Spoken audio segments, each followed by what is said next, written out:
Merci de préférer Africa Today pour vous informer. Mesdames et messieurs, bonsoir et bienvenue dans cette édition d'information. Le président du PUP, Parti de l'Unité et du Progrès, devant la presse ce mercredi à son siège national, au quartier Cameroun, a exprimé son mécontentement face aux propos récents de Dr Fodé Oussoufou-Fofana à l'encontre du Kuntigi de la Basse-Côte. Elhadji Fodé Bangoura a par la même occasion indiqué clairement la position de son parti sur l'adoption du nouveau code électoral. Compte rendu Diao Bachir. Après le député uninominal de Dixine, Aboubakar Souma, c'est au tour du président du Parti de l'Unité et du Progrès PUP de s'insurger contre les propos de Dr Fodé Oussoufou-Fofana, vice-président de l'UFDG, à l'endroit d'Elhadji Serouna Souma. Elhadji Fodé Bangoura estime qu'aucun citoyen n'a le droit de manquer du respect à un sage. Je ne personnalise pas. J'ai dit que nous avons dans toutes les régions une autorité morale. Nous respectons toutes les autorités morales de toutes les régions. Le cas particulier d'Alaï il est le Kuntigi de la Basse-Côte.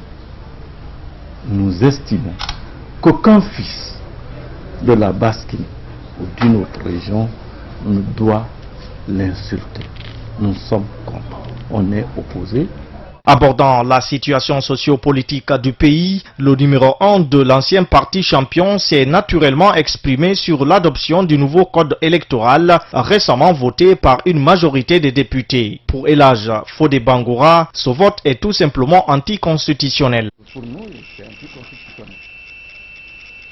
C'est pas fini, le combat n'est pas terminé. Vous entendez parler de cour constitutionnelle.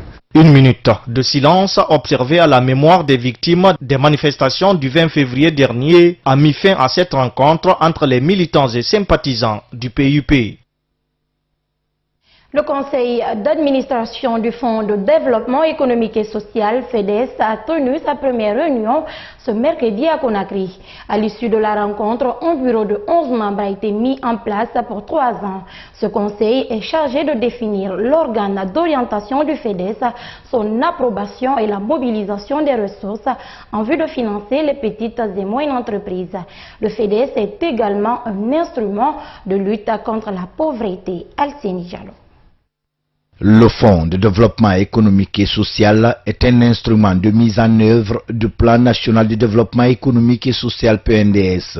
Avec la mise en place du conseil d'administration, la structure devra désormais s'atteler sur la mobilisation des ressources auprès des partenaires. Ces fonds vont permettre aux autorités de planifier un programme de développement local. Le FEDES, c'est un fonds de développement économique et social. Il est issu justement des 2 projets PDSD1 et PDSD2 qui avaient développé déjà des approches qui touchent différents domaines dans la région de l'Abbé, de Cancan et dans la deuxième phase, la Guinée forestière.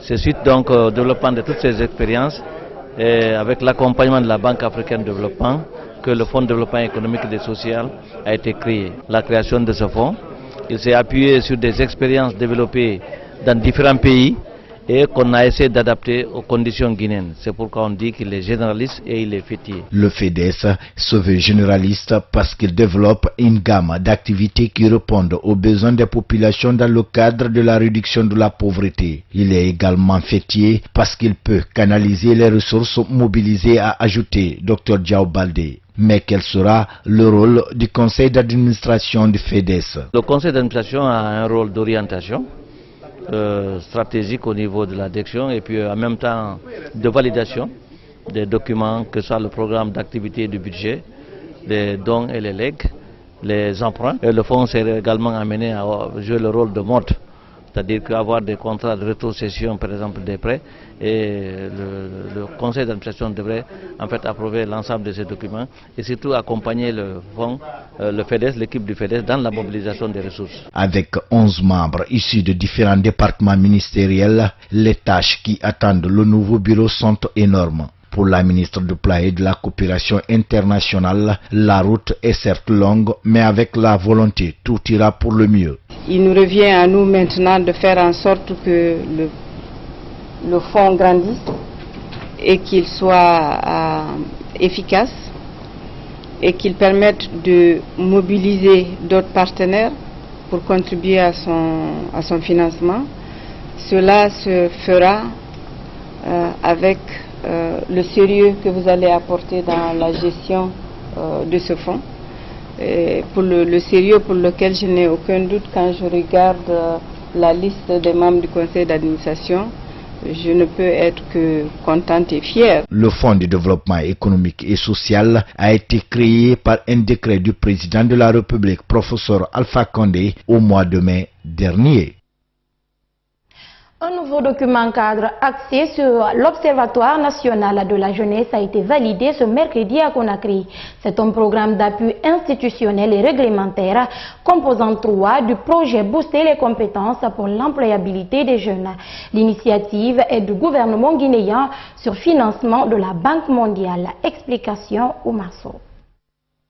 La production, la collecte, l'analyse, le traitement et la diffusion d'informations fiables sur les jeunes demeurent la priorité du gouvernement. Pour le gestionnaire du projet Bossège, ce programme dans sa 3e composante vise à résoudre le problème d'employabilité des jeunes en Guinée. Concrètement, c'est de mettre en place des outils tels que l'Observatoire national de la jeunesse, qui est un outil qui permet en fait d'avoir des données et à partir de ces données réelles collectées sur le terrain, les traiter, faire des rapports, avoir des outils et des politiques pour résoudre les problématiques des jeunes. Cet atelier s'inscrit dans le cadre de la composante appui institutionnel du projet Bossège financé par la Banque mondiale. Selon le représentant de la dite institution, ce programme cible les départements de la jeunesse, celui de l'emploi technique, de la formation professionnelle et le ministère de l'enseignement supérieur. La banque accompagne le projet Booster les compétences en réponse à une demande du gouvernement guinéen et pour accompagner le gouvernement guinéen à traduire sa vision en matière d'amélioration de l'employabilité des jeunes. Pour le consultant du projet, ce document dépeint la situation du pays, surtout celle des jeunes qui sont d'ailleurs la principale cible. Vous savez, quand on dit qu'il faut mettre en place un observatoire de la jeunesse, il faut dire quelles sont les informations qui vont être collectées et comment on va collecter ces informations. Est-ce que ce sera des enquêtes? Est-ce que ce sont des sondages? D'après le ministre de la Jeunesse et de l'Emploi jeune, la validation de cet observatoire national de la jeunesse va permettre sans doute de résoudre la problématique relative au déficit d'informations statistiques sur les jeunes et leur situation. L'observatoire national de la jeunesse, ça sera cette institution qui va collecter les données sur le terrain en vue de mieux répondre aux besoins des jeunes, en vue de mieux répondre en termes de projets, en termes de planification pour les projets en faveur des jeunes que nous mettrons ensemble pour le compte du ministère ou d'autres départements ou tout court tous les acteurs qui souhaitent aujourd'hui participer au développement et à l'accompagnement de la jeunesse guinéenne. C'est une rencontre qui s'inscrit toujours dans le cadre de la mise en œuvre d'une politique qui est celle de doter le département de la jeunesse des outils nécessaires pour la collecte des données afin de répondre aux besoins des jeunes en matière d'emploi. Le nouveau ministre de l'enseignement préuniversitaire et de l'alphabétisation tend la main aux enseignants à trouver solution aux problèmes qui assaillent le département par voie de dialogue. C'est ce mercredi, au cours d'une prise de contact avec les représentants de l'intersyndicale des enseignants, que cet appel a été lancé. Les deux parties entendent mettre une commission composée des principaux acteurs pour gérer de manière collégiale l'enseignement préuniversitaire. Soirée Boubacar. Après sa prise de fonction le 2 mars dernier, le ministre de l'enseignement préuniversitaire et de l'alphabétisation s'est directement attaqué au dossier brûlant qu'il a trouvé sur table. Secoué par une crise profonde qui a valu d'ailleurs le départ de son prédécesseur, Ibrahim Khalil Konaté et son cabinet s'engagent à mettre les bouchées doubles pour l'application du protocole qui a mis fin à la grève des enseignants. Je me suis dit que le protocole que vous avez signé, je l'ai. Je me promène avec, je descends, je monte avec. J'ai dit à la DRH de photocopier pour donner à tous les directeurs nationaux. J'ai mis une commission restreinte au niveau du cabinet sur la présidente du chef de cabinet, de veiller sur le protocole d'accord et son contenu. pour qu'à chaque étape et chaque échange, que nous interpellons les acteurs qui sont au-delà de la grande commission mise en place par le gouvernement, mais au niveau de mon cabinet, nous allons mettre notre propre commission pour veiller sur l'application des décisions prises lors de la négociation. Pour le cas des contractuels non admis au concours, une commission est déjà mise en place pour fournir une liste définitive qui devra être déposée à la fonction publique. Des ambitions et réformes, le nouveau chef de ce département stratégique n'en manque pas. Et pour atteindre ces objectifs, il voudrait bien adopter une gestion participative et concertée des principaux acteurs. Je n'ai pas l'intention d'exclure aucune entité. Chacun a son mot pour diriger ce département. Le syndicat aura son, la FEGIPAE aura son, l'administration aura son. Quand nous allons décider ensemble, on aura un seul objectif, c'est de défendre ce que nous avons mis ensemble.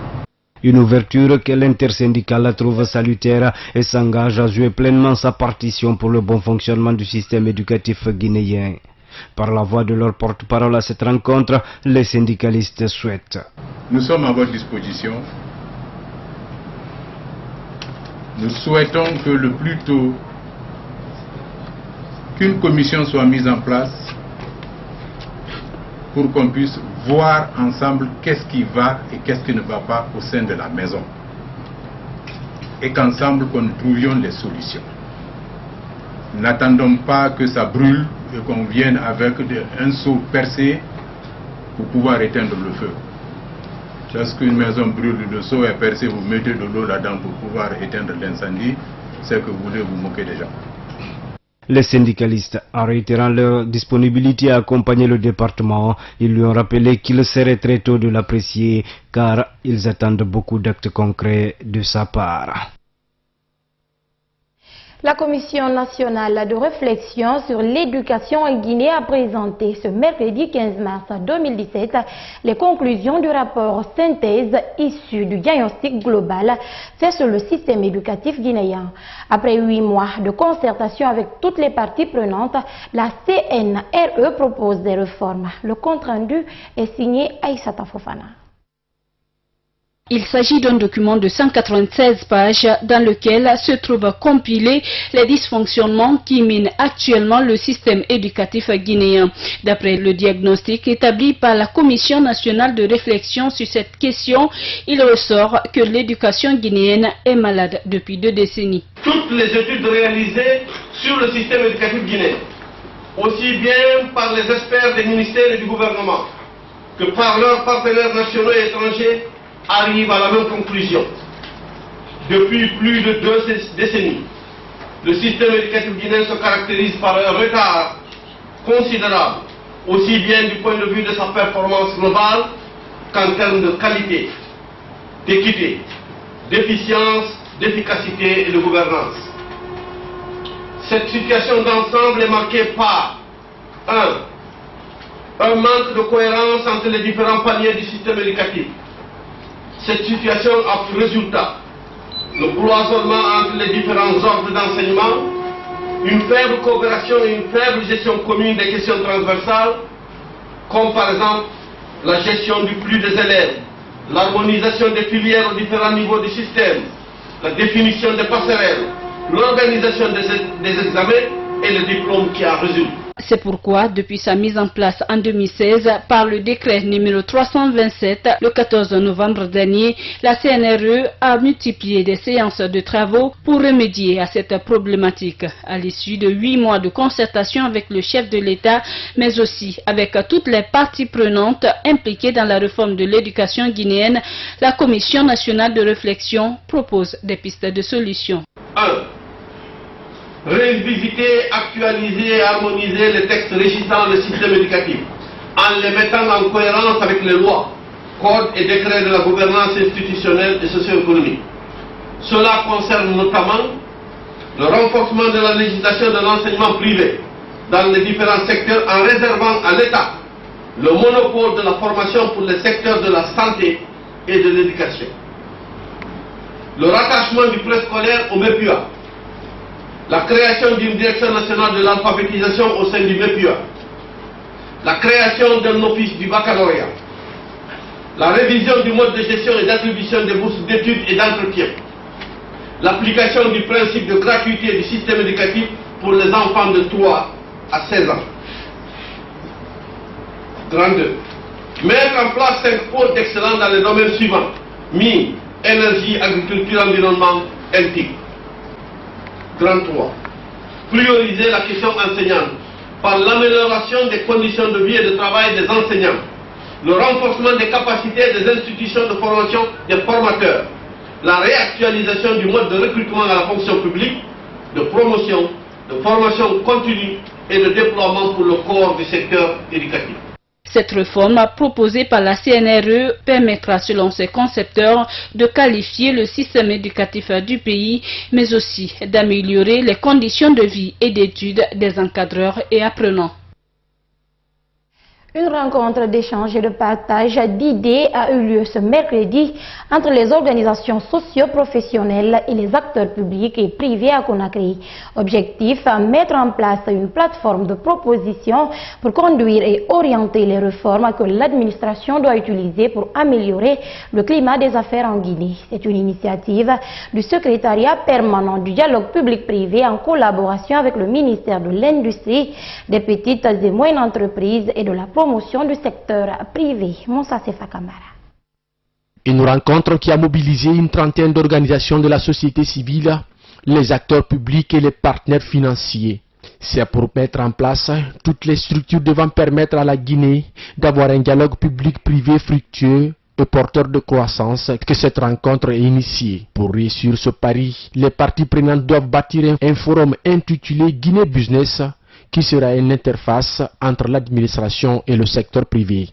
Ce forum permettra aussi d'améliorer le climat des affaires dans le pays. Mais c'est quoi Guinée Business Forum? Le Guinée Business Forum, c'est un espace de travail, d'échange permanent, systématisé par la volonté du gouvernement guinéen pour mettre ensemble les secteurs publics et privés. Échanger tout le temps, permanemment, sur tous les sujets qui concernent le développement économique du pays. Vu la représentativité de toutes les organisations socio-professionnelles à ce rendez-vous, le ministre Boubacar Bari fonde l'espoir pour la réussite du projet. Toutes les difficultés ou tous les problèmes que nous rencontrons dans l'évolution des différents secteurs peuvent être pris en compte parce que les acteurs sont représentés au niveau de la plateforme. Et c'est justement cela l'objectif, c'est qu'il y ait un espace où l'ensemble des Guinéens puissent échanger, discuter, s'orienter vers des lendemains meilleurs. Parlant de l'intérêt de cette structure pour la Guinée, le ministre s'en explique avant de se réjouir du résultat obtenu par son département. Pour impulser une dynamique nouvelle dans notre pays, afin que le secteur public et le secteur privé puissent échanger, discuter, orienter les réformes indispensables à l'amélioration du climat des affaires en République de Guinée. Donc je suis tout à fait satisfait parce que ça fait partie aussi de ma lettre de mission. Et si les objectifs sont atteints, j'estime avoir rempli le contrat qui m'a été confié. Au sortir de cette rencontre, les acteurs publics et privés essayeront de définir un plan de travail permettant de créer un climat de confiance et de sérénité entre toutes les parties prenantes. Existe-t-il une loi sur l'accès aux sources d'information publiques en Guinée? La réponse est oui, affirme Dr Sékou Kouressi Kondé, ancien secrétaire général du Conseil national de la transition, lors d'une rencontre ce mardi avec la presse à Conakry. Selon lui, l'administration guinéenne a un problème d'archivage. Les détails avec Saloum Kondé. Quelques années après son adoption par le CNT, la copie de la loi portant sur la possibilité d'accès aux sources d'information publiques reste introuvable. En analysant ce sujet parmi tant d'autres avec la presse, Dr Kouressi Kondé déplore l'inefficacité du service des archives. Je ne vois en rien de difficulté qu'on ne retrouve pas la copie. Parce que ce dont il est question, c'est qu'on n'arrive pas à retrouver une copie signée. Alors c'est une question d'archives, c'est une question de documentation, ce n'est pas du tout pénal, ce n'est pas du tout un délit ou une infraction de quelque nature que ce soit. La période de transition, ce n'était pas une période régulière, mais les témoignages sont oculaires, c'est vrai, le document a été effectivement promulgué, ça je peux le témoigner, mais personne ne le prend avec lui à la maison. Lorsqu'il y a changement, donc nous Nous sommes passés de la période de transition à la période constitutionnelle normale après l'élection du président de la République. L'ancien secrétaire général du Conseil national de la transition a aussi interpellé l'administration dans sa responsabilité d'archivage des documents publics avant de féliciter la presse guinéenne pour avoir rehaussé le niveau d'intervention des médias à l'époque. Il y a des secrétariats centraux qu'il faut renforcer. La question n'est pas qui a intérêt à garder cette loi, personne. Ça a été voté, ça a été promulgué, mais quels sont les documents qu'on ne retrouve pas aujourd'hui? C'est ça la question. Que ce soit heureusement l'occasion pour chacun de nous, pour vous et pour nous, de dire faisons attention aux documents. Et je félicite les médias pour le travail en tout cas qui a été fait à l'époque pour rehausser le niveau d'intervention des médias et pour garantir les libertés des médias, pas pour le court terme, mais pour le moyen et pour le long terme. Avant de clore le sujet sur l'accès aux informations publiques, Dr Koureissi Kondé regrette les conditions de travail des journalistes d'investigation en Guinée qui sont souvent empêchés dans les services publics de collecter des informations. Les opérations de prévention et de traitement de la cataracte se poursuivent à Conakry. Depuis lundi, plus d'une centaine de patients ont recouvré leur santé grâce aux experts ophtalmologues, a expliqué la directrice du centre médical communal Le Flamboyant. L'opération concerne 300 patients. Le point avec Sa Alouyombuno. Le centre médical communal Le Flamboyant. Depuis maintenant 3 jours, l'ambiance est pareille. Des patients venus de tous les 4 coins de Conakry viennent chercher le salut des ophtalmologues guinéens et marocains. Tous sont atteints de cécité et en majeure partie de la cataracte. Cette opération lancée depuis le 13 mars 2017 est une initiative de la Fondation Prosmi et de ses partenaires qui entendent assurer le bien-être des Guinéens. Donc il s'agit d'opérer 300 personnes qui ont la maladie des yeux, notamment la cataracte.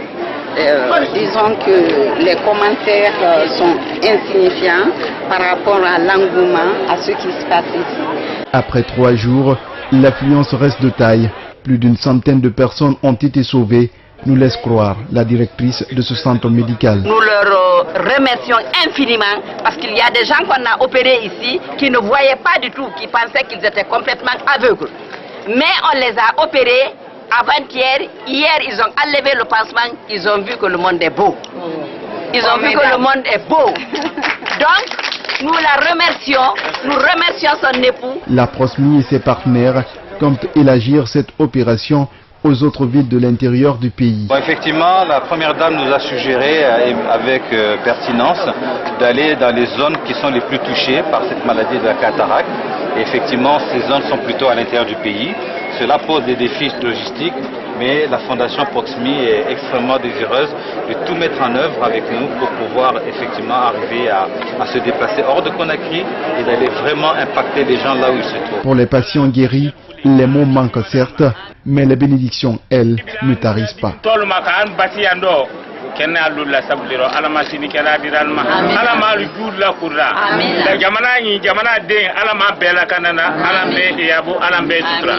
La cataracte est une maladie de l'œil qui, selon les ophtalmologues, peut atteindre la vision ou même rendre aveugle. Elle touche plus de 20 millions de personnes à travers le monde. Elle peut tout de même être traitée à travers une opération de 45 minutes.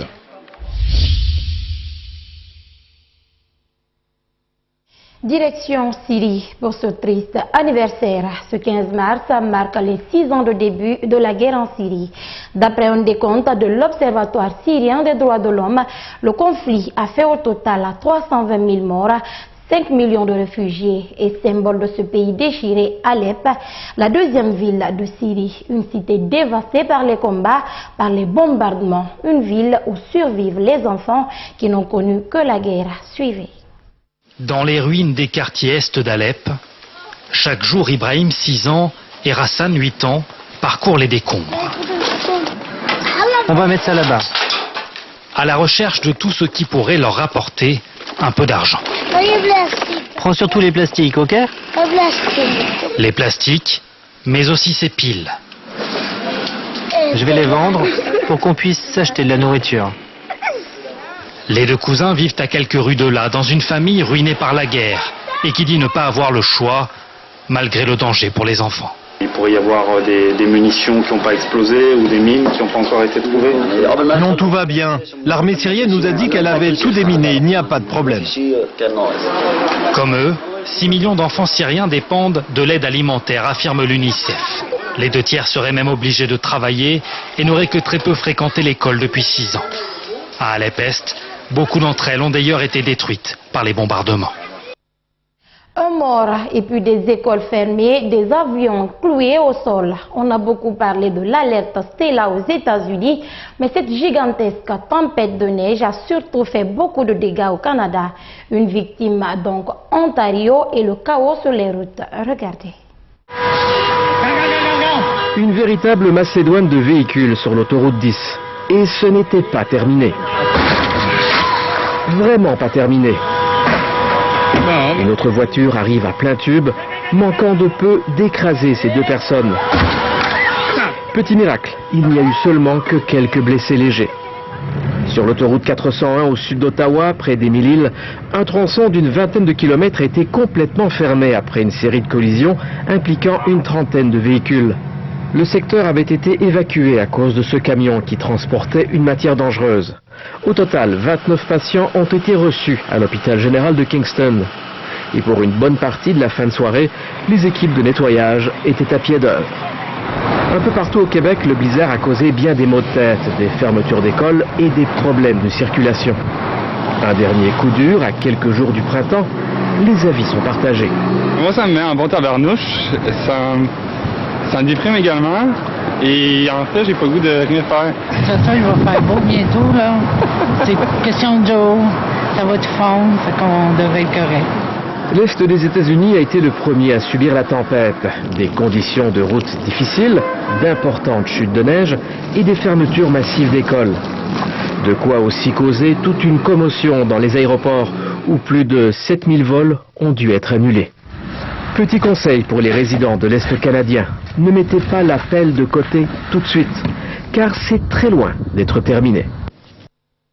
Amener l'école aux enfants qui ne peuvent pas aller à l'école, c'est le principe de cette initiative d'une petite municipalité de l'ouest de l'Inde pour venir en aide aux enfants de rue pour endiguer le fléau de l'illettrisme.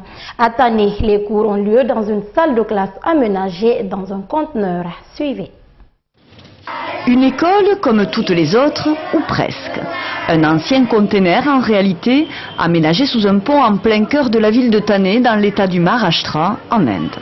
Le lieu, ouvert il y a quelques mois, est unique. Petit certes, mais ici aussi les enfants des rues peuvent étudier et voir grand. Je veux être pilote d'avion, visiter d'autres pays et voir le monde. Amener l'école au pied des bidonvilles, une des missions que s'est donnée la municipalité de Tané. Ici, comme dans tout le pays, nombreuses sont les familles qui continuent de migrer des campagnes vers la ville pour trouver un travail. Des familles qui ne peuvent très souvent se payer un logement décent. À quelques 30 km de la Bombay, capitale de l'état du Maharashtra, 37 000 enfants environ vivent dans les rues selon une enquête de 2013. Des enfants contraints d'aider leurs parents à gagner de l'argent. Un fléau que la municipalité de Tané veut endiguer en amenant l'école Célidé aux enfants. Dans une société, on ne devrait pas être fier qu'une école soit installée au bord de la route, sous les ponts. C'est le jour où ce type d'école fermera que je pourrais me dire que notre mission a peut-être été accomplie. 35 élèves sont actuellement scolarisés. La ville souhaite ouvrir 2 containers écoles supplémentaires, une maternelle et un lycée, notamment pour les enfants plus âgés. En Inde, malgré une hausse sensible du taux d'alphabétisation, plus de 6 millions d'enfants restent privés de scolarité. C'est cet élément qui met fin à ce journal. Merci à tous de la fidélité. Bonne soirée chez vous. Au revoir.